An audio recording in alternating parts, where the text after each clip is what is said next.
On New Year's, I called my son Scott 16 times. When he finally answered, he said, "Did you send the transfer yet?" The silence that followed those words was more painful than any shout. Today, I'm going to tell you something I never thought I would. And if you for even 1 second feel like this sounds familiar, I only ask that you leave a like and subscribe. It will help me continue to vent. It was December 31st in Dallas, Texas.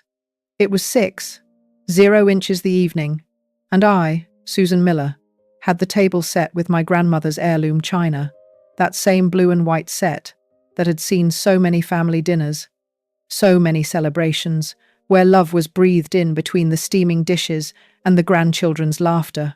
I had put on my navy blue dress, the one I saved for special occasions. My hands were slightly trembling as I adjusted the silverware for the 10th time. The golden turkey was cooling in the kitchen, stuffed with the recipe my mother taught me when I was barely 20 years old. The aroma of rosemary and thyme floated throughout the house, mixing with the smell of the cinnamon candles I had lit to create that warm atmosphere I loved so much. I was 68 years old when all this happened. 68 years of giving everything for my family, especially for Scott, my only son. The house was silent, but it was an expectant silence. I had prepared the mashed potatoes and gravy that my grandchildren loved. I had bought the gifts I knew would make them jump with excitement. I had even taken out their grandpa's old guitar, thinking that maybe we could sing the songs we used to play when Scott was little. The clock showed 6:30. I picked up my phone with hands that already showed the spots of age. Those same hands that had worked tirelessly for decades to give my son everything I never had. First call, straight to voicemail. "Hello, my love. I just wanted to know if you're on your way. Dinner is ready and the kids." I hung up. Maybe he was driving. Second call. Voicemail again. Third, fourth, fifth. On call number 8, I started to feel that knot in my stomach that mothers know so well. That gut feeling that tells us something isn't right. I looked out the window onto the paved street of my neighborhood, hoping to see the lights of his black BMW. The car I had helped pay for when he said it was an investment for his future. Call number 10. I had started pacing the living room, my slippers making a soft sound against the ceramic tile floor. I had chosen thinking of my grandchildren so they wouldn't get hurt if they fell while playing. On the wall, the photographs looked at me from their golden frames. Scott at 5 years old, losing his first teeth. Scott graduating from high school, with that smile that melted my heart. Scott on his wedding day, elegant in his black tuxedo, while I cried with happiness in the front row. Call number 13. My fingers were already trembling as I dialed. Call number 14. Anxiety was tightening my chest. Call number 15. I closed my eyes and took a deep breath. "Dear God," I whispered, "let them be okay." And then on call number 16, when the sun had completely set and the neighbor's Christmas lights shone like small stars in the darkness, he finally answered, "Hello." His voice sounded annoyed, impatient. "Scott, my love." My voice came out cracked with relief. I was worried. "Are you okay? Are the kids okay?" A silence that lasted forever. "Did you send the transfer yet, or are you going to keep messing everything up all day?" The world stopped. I literally felt as if time had frozen. Those words fell upon me like stones, each syllable heavier than the last. "Scott." My voice was barely a whisper. "Today is New Year's Eve. I didn't call for money. I prepared everything you like. The turkey with your grandmother's recipe, the mashed potatoes. I even bought that brand of wine that we already ate." He interrupted me coldly. "And we're not coming. I'm with important people, with real investors. Don't embarrass me by calling like a lunatic." "But Scott, the children, you promised that. The kids are better off here. They don't need to see a..." He stopped, but I knew what he was going to say. A click. He had hung up. I stayed there, standing in the middle of my living room with the phone still stuck to my ear, listening to the dial tone that sounded like a lament. My legs trembled, and I had to sit down on the armchair where I used to rock him when he was a baby, where I read him stories when he had nightmares, where I comforted him every time the world hurt him. The table was still set. The candles were still lit. The turkey was slowly cooling in the kitchen, and for the first time in my life, I understood the meaning of the absolute silence of loneliness. That night, as I blew out the candles one by one, I didn't know that my son had been planning something for months that would completely destroy me. I didn't know that my estate, my savings, my dignity, everything was about to become part of his personal fortune. The only thing I knew was that the tears running down my cheeks tasted of all the love I had given, and that apparently it had never been enough. My grandmother's china remained untouched that night, but something inside me had broken forever. I couldn't sleep that night. I sat in the kitchen with a cup of chamomile tea cooling between my hands, looking at the photographs stuck on the refrigerator with magnets. Each image screamed a different story at me. A story of sacrifice that Scott seemed to have completely forgotten. There was the picture from when he turned 15. I was working then as a secretary in a government office during the day, and at night I sewed sweet 16 dresses for families in the neighborhood.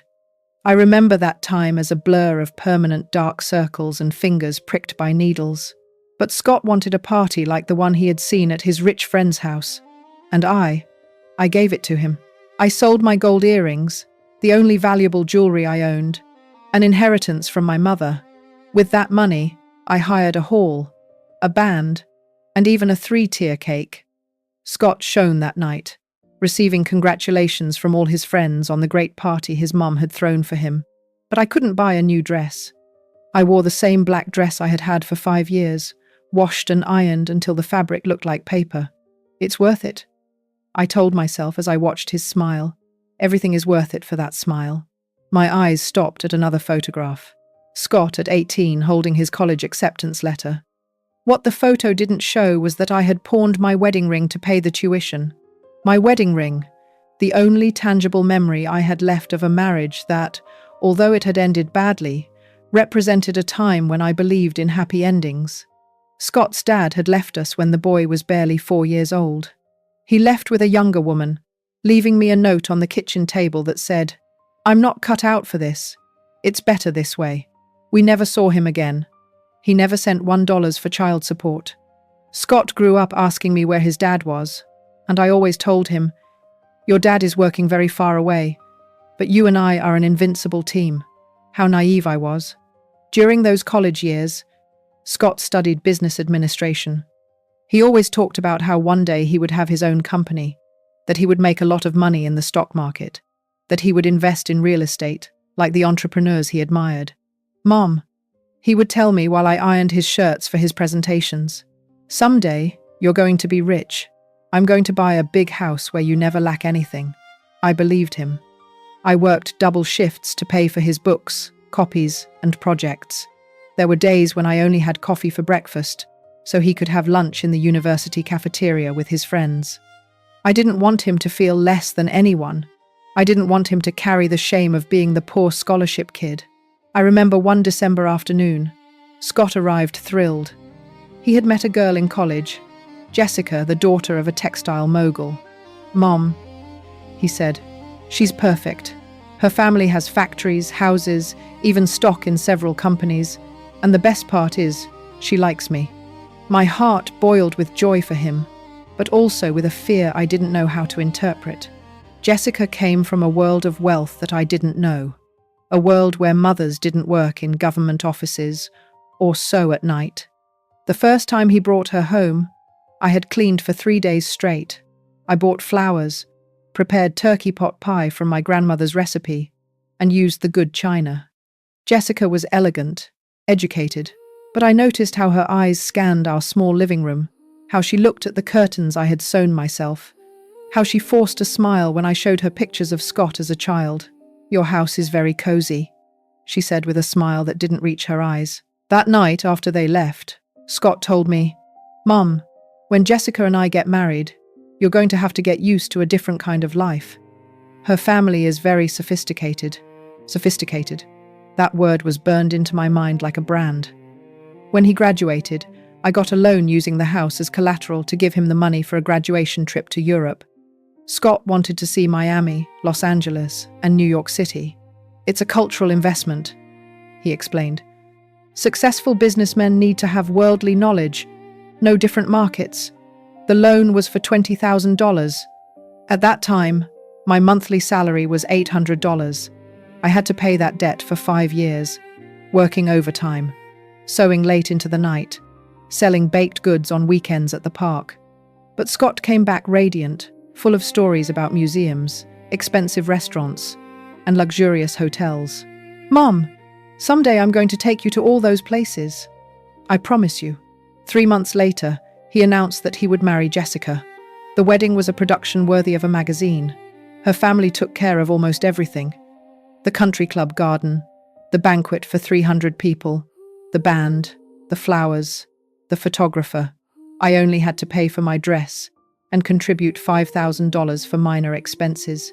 $5,000. I had to ask for a salary advance and sell my sewing machine, the same one I had used to make so many dresses to pay for his studies. On the wedding day, I sat in the front row, dressed in a blue suit I had bought at a thrift store. During the ceremony, I heard Jessica's family quietly comment on the economic situation of the groom's family. One of her aunts murmured, "Poor Scott. Hopefully this will help him get ahead." Get ahead? As if everything I had done for him wasn't enough to already consider him someone who had gotten ahead. The first years of marriage were good. Scott got a job at an investment firm. He started earning well. He visited me every 2 weeks. He brought me flowers. He told me about his plans to make a fortune with stocks and bonds. "You'll see soon, Mom. I'm going to be a multimillionaire." When my first grandson, Ethan, was born, I felt like my heart multiplied by 2. That baby was the light of my eyes, the most beautiful gift life had given me. I took care of Ethan while Scott and Jessica worked. I took him to his first doctor's appointments. I sang him the same songs I sang to his dad. 2 years later, Claire, my precious granddaughter, was born. With her, my happiness was complete. I had a family. I had purpose. I had love. But something gradually began to change. The visits became less frequent. When I called, Scott was always busy with important meetings or analyzing investments. Jessica started suggesting that the children needed more intellectual stimulation, insinuating that my house wasn't the right environment for them. Susan, using my first name instead of calling me mother-in-law like before. The children need to be in environments that prepare them for the future, activities that develop their potential. What she was really saying was that my house, my love, my care were not enough for her children. Scott began asking me to borrow money, small amounts at first. "Mom," he'd say, "an incredible investment opportunity came up. I only need $2,000 for a month. I promise I'll pay you back with interest." He never paid me back $1, but he kept asking for more. "I'm setting up an imports business. I just need initial capital. I found some stocks that are going to skyrocket. Jessica wants to remodel the house, and we need a bridge loan." I always said yes. I always found a way. I worked until I was 65 so I could continue helping him. Even when I retired, my modest pension continued flowing into his urgent investments. The last photo on the refrigerator is from before Christmas. Scott, Jessica, and the children posing in front of an enormous Christmas tree in what looked like an expensive hotel lobby. They were all smiling, dressed in clothes that probably cost more than my monthly salary. I wasn't in the picture. I had sent them money for the children's Christmas presents just 2 weeks before the photo was taken. Looking at that image, I finally understood the truth that had been staring at me for years. I was no longer Scott's mother. I was his personal ATM, his emergency fund, his financial safety net. And apparently ATMs are not invited to Christmas dinner. I got up from the table, put the photos in a box, and for the first time in decades, I went to sleep without praying for my son's happiness. That night, I dreamed that I was the one who hung up the phone. The days after that New Year's Eve were like walking through an emotional minefield. Every small detail of my daily routine reminded me how invisible I had become to my own family. The silence of the phone was deafening. Before, even if it was to ask for money, Scott called me every 2 or 3 days. Now nothing. January 15th was my 69th birthday. I woke up early as always. I made my coffee and sat in the kitchen waiting. For years, Scott had been the first to wish me a happy birthday. Sometimes calling me at 6:0 the morning with some excuse like, I wanted to be the first, Mom. 6 past, 7, 8. At 10, 0 inches the morning, my neighbour Martha knocked on the door with a small homemade 3-layer cake. Happy birthday, Susan. How are you going to celebrate? I smiled at her, trying to hide the wound in my chest. Oh, Scott will probably call me later. Martha looked at me with that expression that mature women know so well, that mixture of compassion and knowledge that says more than 1,000 words. The whole day passed. My phone never rang. At 11 at night, when I had already put on my pajamas and was about to go to bed, I received a text message from Scott. Not a call, a message. Happy birthday, Jessica reminded me. We're very busy with the new business. I'll call you later, Jessica reminded me. My own son needed his wife to remind him of his mother's birthday. That night, I cried until I fell asleep, but they were tears of rage, not sadness. 3 days later, I found out something that chilled my blood. I was at the Walmart supermarket doing my usual shopping when I ran into Diane, a woman who had worked with me at the office years ago. After the usual greetings, she told me something I didn't expect. Hey, Susan. I saw your Scott at the Galleria Mall over the weekend. He was buying very expensive clothes at Macy's, loaded down with bags. But what caught my attention is that he was accompanied by a young woman. It wasn't Jessica, and they looked very affectionate. My stomach churned. Are you sure it was him? Completely. I even thought about saying hello, but they were very focused on their shopping. The girl must have been about 25, very stylish. Scott was buying a handbag that must have cost a fortune. I arrived home trembling. I took out my phone and looked up Scott's Instagram profile. There it was. Photo after photo of a luxurious life I didn't know. Scott in expensive restaurants. Scott in 5-star hotels. Scott showing off his new Rolex. Scott posing with wine glasses that probably cost more than my monthly pension. But what hurt the most were the photos with her. Chloe, her name was, 26 years old. According to her profile, fashion design student. In the photos, she appeared wearing jewelry that I immediately recognized. They were Jessica's. The diamond earrings that Jessica had inherited from her grandmother. The pearl necklace that Scott had given her for their 5th wedding anniversary. And in a more recent photo, Chloe was wearing a ring that took my breath away. It was my engagement ring, the one I had pawned years ago to pay for Scott's college. He had gone to get it back without telling me anything, but not to give it to me, to give it to his mistress. The caption read, "When you find something valuable, you don't let it go. Fortunate investment worth it." Investment. He had called that girl an investment. I couldn't eat dinner that night. I sat in my armchair, the same one where I had rocked him as a baby, and tried to process what I was seeing. My son had not only abandoned me emotionally, but he was destroying his marriage, cheating on Jessica, and using family valuables to impress a young girl. And all with the money I had been sending him religiously every month. On February 2nd, I decided to do something I had never done. Show up at his house unannounced. I needed to see my grandchildren. I needed to understand what was happening. I needed to confront this nightmare my life had become. I took the bus to their gated community in Dallas, Texas. The house was beautiful. 2 stories with an impeccable lawn, and 2 cars in the driveway. Scott's BMW and a Mercedes-Benz SUV I didn't recognize. At the entrance, there was a brass plaque that read, "Vance and Miller family," as if they were a business dynasty. I rang the doorbell. Jessica opened the door, and for the first time I saw her without makeup, with swollen eyes and disheveled hair. She looked like she had been crying. "Susan," she said in a dull voice, "what are you doing here?" "I wanted to see the kids." "It's been more than a month since I saw them." Jessica looked back as if looking for help. "It's not a good time. The kids they're confused lately." "Confused about what?" An awkward silence followed. Jessica leaned against the doorframe and sighed deeply. "Susan, did you know that Scott has another woman?" The world crashed down on me, not because of the confirmation of something I already suspected, but because of the way Jessica asked me, as if I were an accomplice to my son's betrayal. I just found out. I saw it on social media." Jessica laughed bitterly. On social media? How modern, right? I found out when I found the credit card statements. Do you know how much he spent on that woman in the last 6 months?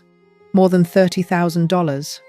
Hotels, restaurants, jewelry, designer clothes. $30,000. A fortune for someone like me. Where does he get so much money? I asked, though I was already afraid of the answer. From you, Jessica said, looking me straight in the eye. All the money you send him.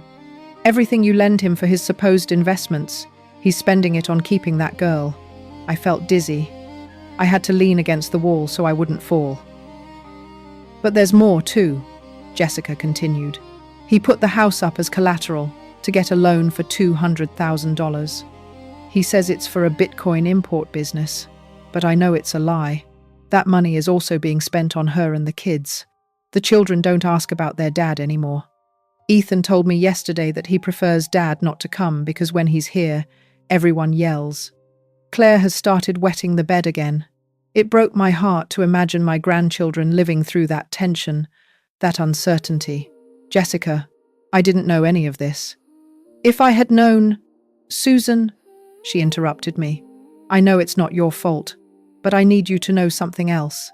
Scott told me that you can no longer continue sending him money because you are losing mental faculties. He says that when you die, he's going to inherit your house, and that will give him the capital he needs for his businesses. The blood froze in my veins. What did you say? That he's planning to take your house. He says he already talked to a lawyer about how to get you declared mentally incapacitated. The world fell apart at my feet. My own son, the boy I had carried in my arms all night when he had a fever. The young man whose college I had paid for by selling my jewelry. The man I had called my hero on his graduation day. He was planning to steal my only economic security. And not only that, he was willing to destroy my reputation, to make me out to be a crazy, senile old woman to justify the theft. Susan, are you okay? Jessica asked, alarmed by my pallor. No, I told her with an honesty that surprised even myself. I'm not okay, and I think for the first time in my life, I'm going to do something about it. That night, I returned home with a determination I hadn't felt in decades. I sat in front of my vanity mirror, the same one where I had gotten ready for so many special occasions, hoping to make Scott proud, and I truly saw myself for the first time in years. I was 69 years old, but my eyes still shone with intelligence. My hands, though wrinkled, were steady. My mind, despite the pain, was clearer than ever. Scott could call me crazy all he wanted, but he was about to discover that this crazy woman still had a few cards left to play. And this time, I was going to be the one setting the rules of the game. The first test of my new determination came just 3 days later. It was Friday morning when my phone rang. Scott. My heart still skipped a beat when I saw his name on the screen. But this time, something had changed inside me. Mom, I need you to transfer $5,000 to me today, he said without even greeting me. His voice had that urgency I knew so well, the same as always when it came to money. Good morning, Scott, I replied with a calm that surprised even myself. Yes, good morning. Did you hear what I said? $5,000. It's urgent. I have an investment opportunity in cryptocurrency that I can't miss. It's like buying stocks when they're cheap. For the first time in decades, instead of asking him how I would get the money, I asked him something different. What is it for exactly? There was a silence on the other end of the line. What do you mean, what for? I just explained. Cryptocurrency, Bitcoin. Don't you understand finance? But I understand more than you think, I told him. I understand that you need money to support Chloe. The silence this time was deafening. I could hear his accelerated breathing through the phone. What are you talking about? Your 6-year-old girlfriend, the $30,000 you've spent on her, my engagement ring that you gave her. Do you want me to continue? Mom? His voice changed completely. It became soft, manipulative. I don't know what they've told you, but everything has an explanation. Jessica is very upset lately. She invents things. I saw the photos on Instagram myself, Scott. Those photos don't mean anything. Chloe is. She's a business associate. We are developing an investment project together. an investment project that requires you to buy her jewelry and take her to luxury hotels. Look, Mom. His tone turned cold, threatening. I don't know who is putting ideas into your head, but you're starting to sound like a paranoid old lady. Maybe you need to see a doctor. There it was, the first threat. The first time he insinuated that I was losing my mind. I don't need to see any doctor, Scott. What I need is for you to stop lying to me. You know what? Forget it. I don't need your money. I have other resources. And he hung up. I stayed seated with the phone in my hand. But for the first time in years, I didn't feel devastated by his rejection. I felt liberated. Not even 2 hours passed when my phone rang again. This time it was Jessica. Susan, please tell me you didn't send Scott any money. I didn't send him anything. Why? Because he just got home in a fury. He's yelling that you betrayed him, that you're damaging his businesses. He says that you turned against him. Jessica, I just told him the truth, that I know about Chloe. Oh, Susan, now he's worse. He's talking on the phone with someone mentioning something about accelerating the legal process.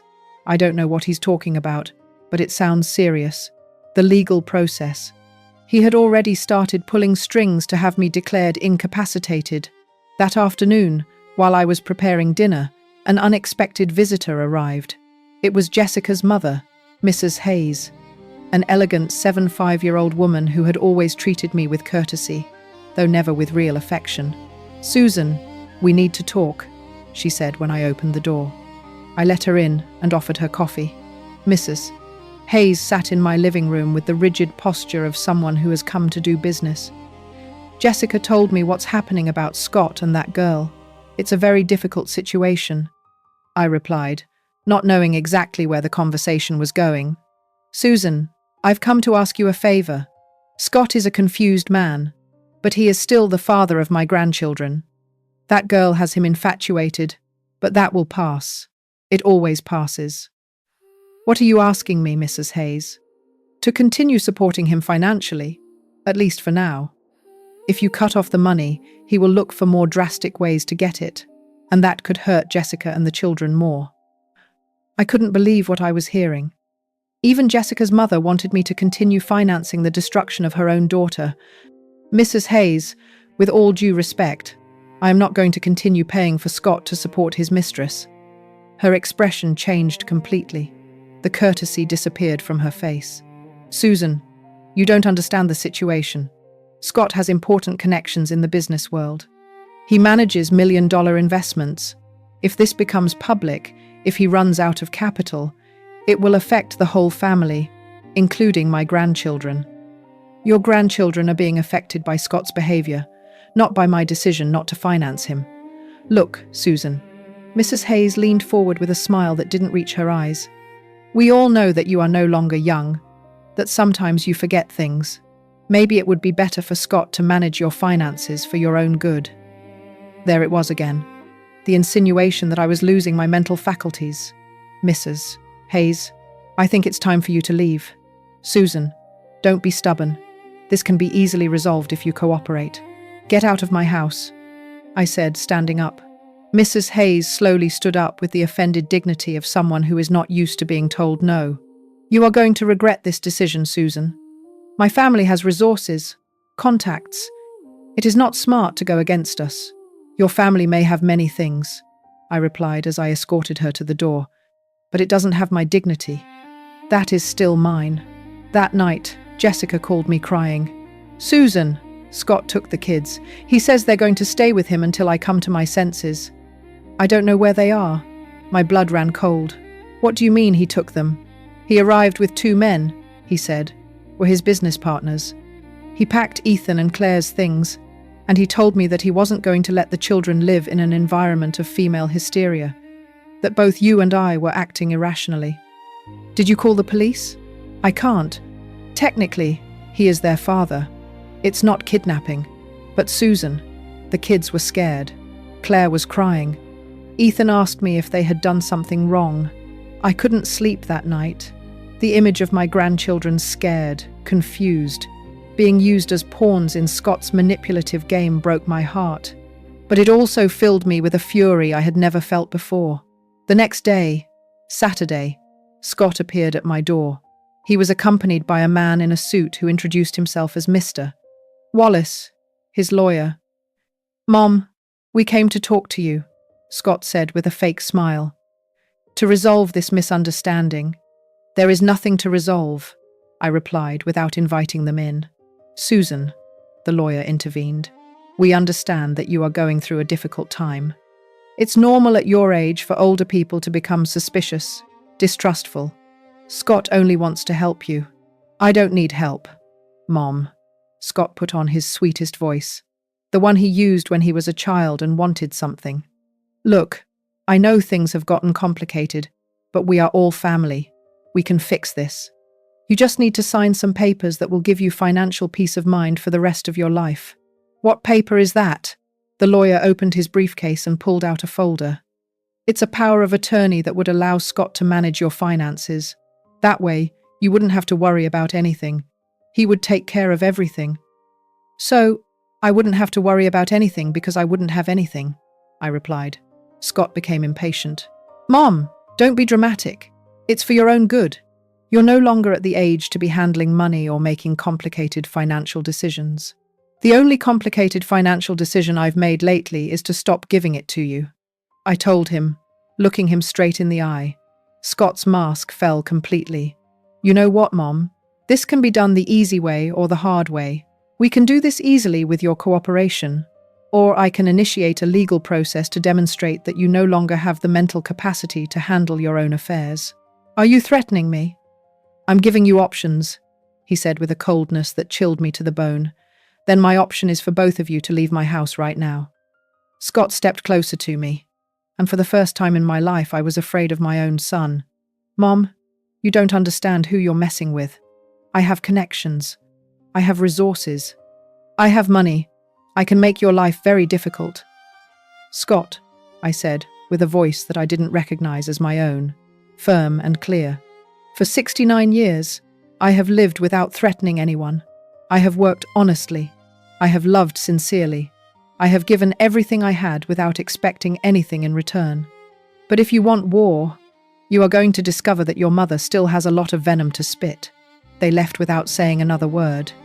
But in Scott's eyes, I saw something that scared me more than his threats. I saw that I was no longer his mother. I was his enemy. And that night, as I closed all the windows in my house and double-checked that the doors were tightly locked, I knew that the real battle was just beginning. On Monday morning, after a night in,